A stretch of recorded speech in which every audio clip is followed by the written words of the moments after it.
Hey, what's good, everybody? Welcome back to the channel. This is Carl from Sovcits and Chronicles. Today, we're going to be in the courtroom of Judge Stephanie Boyd out of the state of Texas. All right, she's going to be dealing with a young lady who is going to be getting sentenced, and apparently, she has some issues with her neighbors upstairs that turned into an altercation that led to her arrest.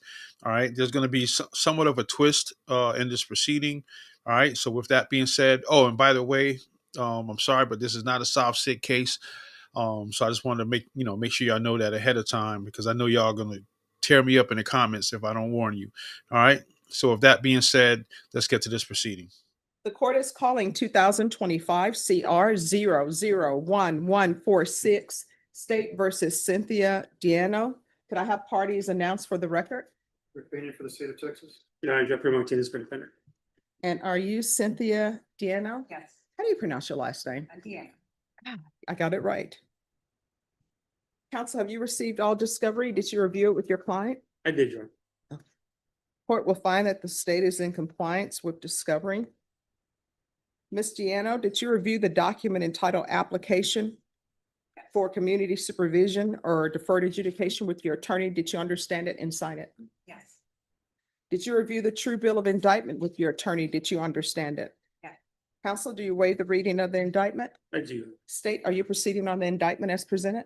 No, Your Honor, state will be reducing this charge to a misdemeanor DUI and will proceed with that charge.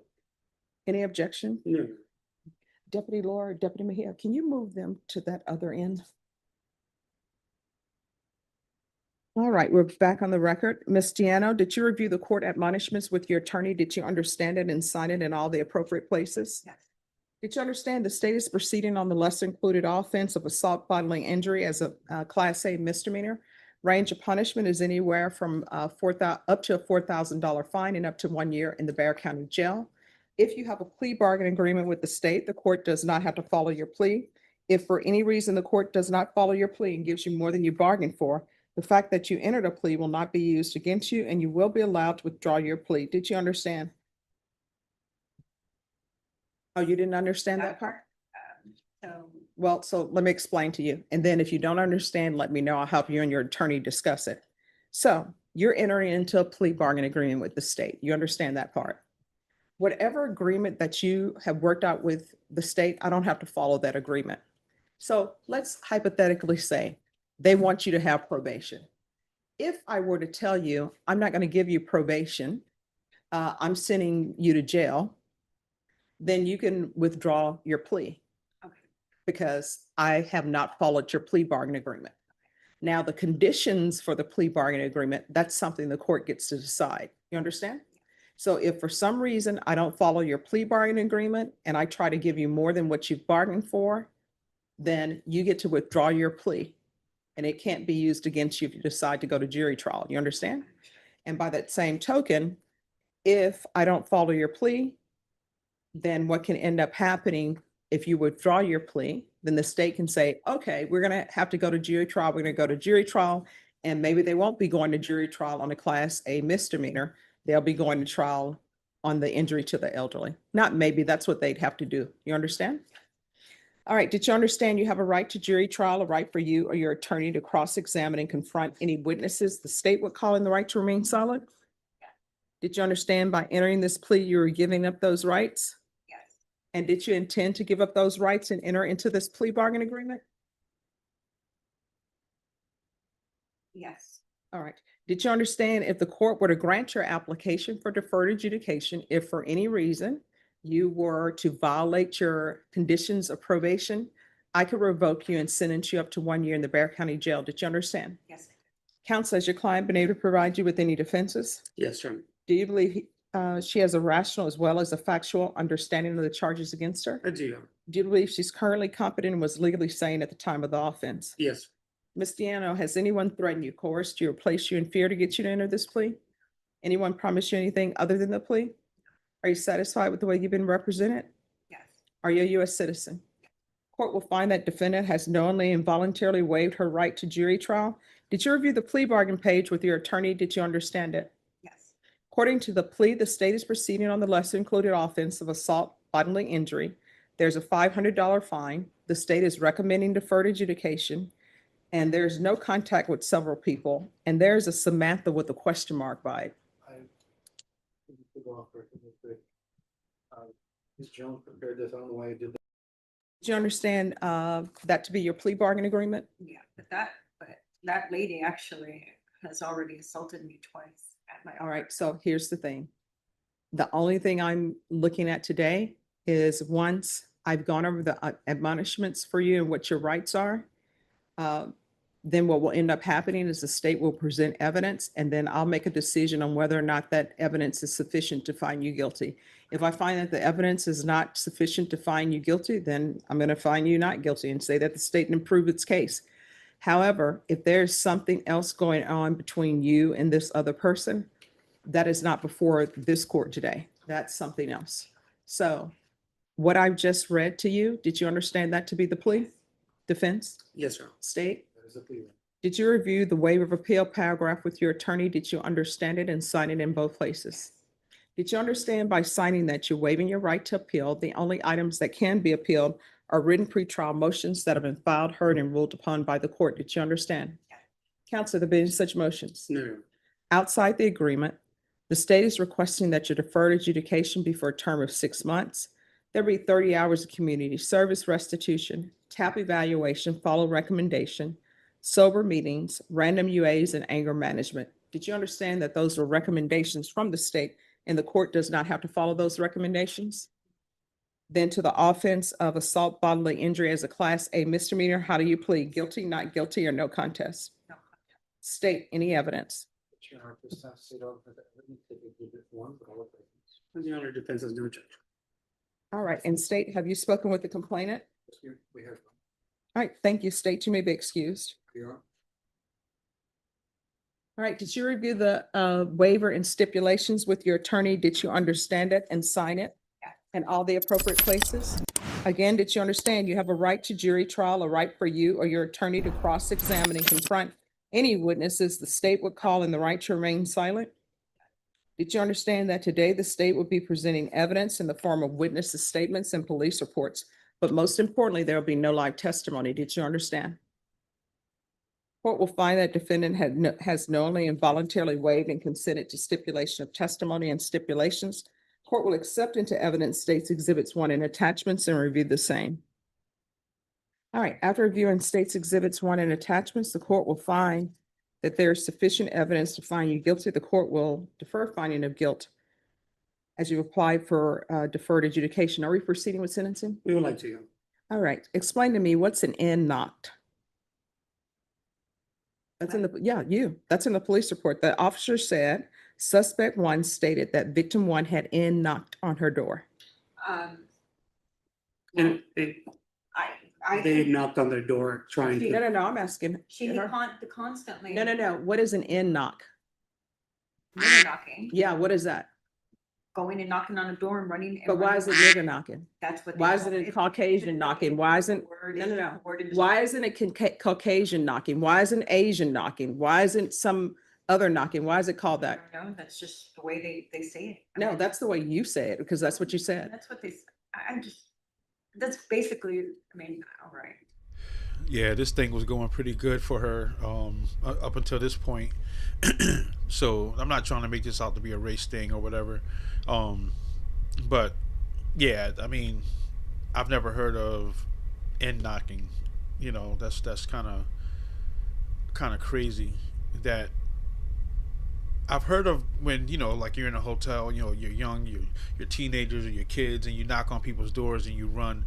But that's my first time hearing it labeled that, and specifically for I guess black people. So yeah, this is kind of interesting. Kind of took a little twist here. I don't know what else to tell you. No, I'm just trying to figure out why Not would you like a call it race, that? it wasn't to be racist. The kids just kept knocking and knocking on my door, constantly doing that to me. They live upstairs.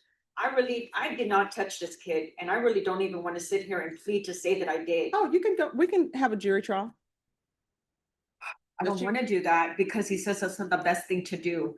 No. I just lost, look, I lost a child. My son was 19 years old, was murdered just 2 years ago. I'm under a lot of stress already, you know? So I'm just trying to out of this and get it as easy as, just, Just what?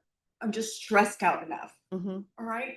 So do you want a jury trial? No, I don't. I just want to get this over with, do the probation and whatever I have to do. All right, so what was the race I of don't understand when you asked me that question. If you knew the Your answer to the question. what is the race of the complainant? Hispanic. Hispanic. Everyone's Hispanic in the instance. Mhm.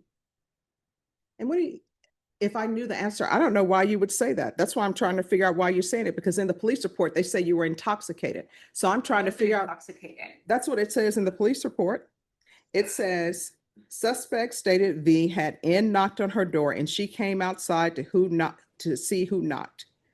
And I know victim's who- family came down the stairs yelling at her, accused her of hitting the victim. Suspect kept saying she did not want to tell her side of the story and tried to walk away to go inside. I detained suspect to investigate further. And it says in here that there was signs of drinking. I don't see a crime in drinking in your own home. I was in my Yeah, own I'm just home. trying to figure out what's going on because I have to set conditions for you. Is this an anger problem? Because they want you to do. I just, I'm sorry that you caught me off guard with the question that you asked me. I feel like you're kind of in a setup I felt kind of set up with that question. I understand it's not a word to be used, and I understand that I used it in the wrong word, in a wrong way, and I apologize for that. So I'm sorry. There's more in here that you said. You're using profanity. I am trying to figure out, because it says suspect had a strong odor of intoxicants on her. I'm trying to figure out why the state is asking for anger management, because they're requesting that you do anger management. They're requesting that you have a TAP evaluation to see if you have a drug or alcohol problem. They're asking for sober support meetings. Sober support meetings are usually for people who have a drug or alcohol problem. I'm trying to figure out what's going on because you told me that the lady, Samantha, had, assaulted you or is still causing problems with you. So I'm trying to read the room and figure out what's going on, and I cannot. I'm leaving this apartment, so I'm already have gone into a new place to live. I'm leaving on Sunday because the lady kicked my dog the other day and she got up in my face and stuck her finger in my face and started yelling at me. No, I don't have a drinking problem. Yes, I lost my child on February 5th, 2023. He was murdered by a best friend in a gas station in Austin, Texas. And I lost my fiance 11 days before that. He had a heart attack inside my home. I've been under a lot of stress and frustration. These people don't leave me alone from upstairs. It's a constant fight with this lady. So I'm moving myself away from that environment. I've already lost my job because of her, that I had a job with for 6 years, working from home. And I politely went upstairs and told her, look, like I work from home. All they do is they run like a herd of elephants upstairs and it basically just annoying people. And that's it. The kid just keeps knocking on my door. They would steal my decorations from my home. I've already complained. So now I'm taking myself out of the environment and just going somewhere else. All right, state, you're requesting anger management in sober meetings? All right, and why are you requesting that?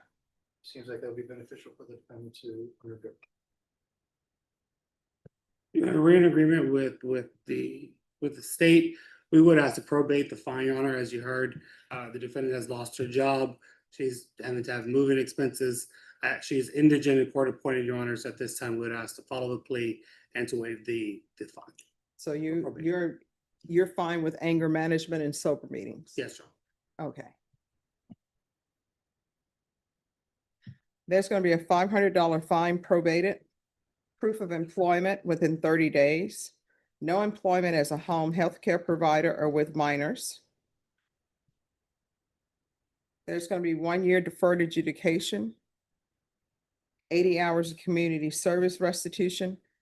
I think she needs anger management. I'm going to order anger management. Once she's completed that, then 40 of the hours will be deemed satisfied. And then I'm going to order 60 sober meetings in 60 days. TAP evaluation, that can be out of custody. Follow recommendations. There's going to be field visits 1 time per month for 6 months. regular reporting by Zoom or in person, regular random UAs. There's to be no contact with the following persons.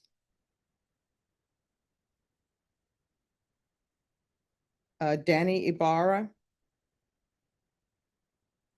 Samantha Coronado, and Brenda Espinoza. Probation, is there anything else she needs? Is there anything else you need from the court to be successful? Did you review the document entitled Trial Court Certification of Defendant's Rights to Appeal with your attorney? Did you understand it and did you sign it? Because it's a plea bargain agreement, because I followed your plea bargain agreement, and because you waive your right to appeal, you do not have the court's permission to appeal. Do you understand?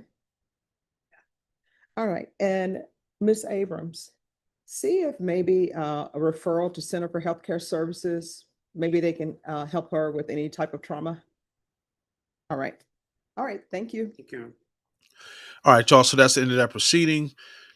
Judge Boyd, she did not lock her up, but she gave her a lot of stipulations, man. I think she has to go to like 60, like AA or, drug meetings or something like that. So 60 meetings in 60 days, meaning that once she goes to her first meeting, she cannot miss a meeting after that. She also has to do community service. I think she's going to be on some type of form of probation. $500 fine. She had a lot of stipulations, but that beats having your freedom taken. So I'm sure, and I think she was well aware of everything that was going to happen. I think she has to do anger management. So, she's going to have to be jumping through some hoops for a while, but when it's all said and done, she'll still have her freedom, and maybe the experience is going to help her. Cause maybe she does have an anger problem and a drinking problem or a drug problem. All right. The whole N-word situation, I don't think it was that bad. I mean, she was just kind of telling Judge Boyd what the label of that type of knocking was, even though it came from Hispanics. And like I said, I've known about people knocking on people's doors, taking off running, kids would be kids, teenagers would be teenagers, but I never heard it labeled that, in knocking. All right. And there's nothing else really that can be said about that. So I don't think that, we don't know what her state of mind, or we don't know if it was any type of racial situation going on. I think that's just what it was labeled, and she just repeated it. And Judge Boyd, it seemed like she kind of took offense to it and started doing some digging. But I think Judge Boyd was just trying to find out what type of character or what type of, what type of person she was dealing with. Anyway, before I get, let me get off my soapbox. But with that being said, I just want to thank you for watching. Like, comment, subscribe to the channel. Hit the notification bell so you get notified when I upload more court proceedings like this. All right. This is Carl from Sovcits and Chronicles. I'll catch you on the next video. God bless. Peace.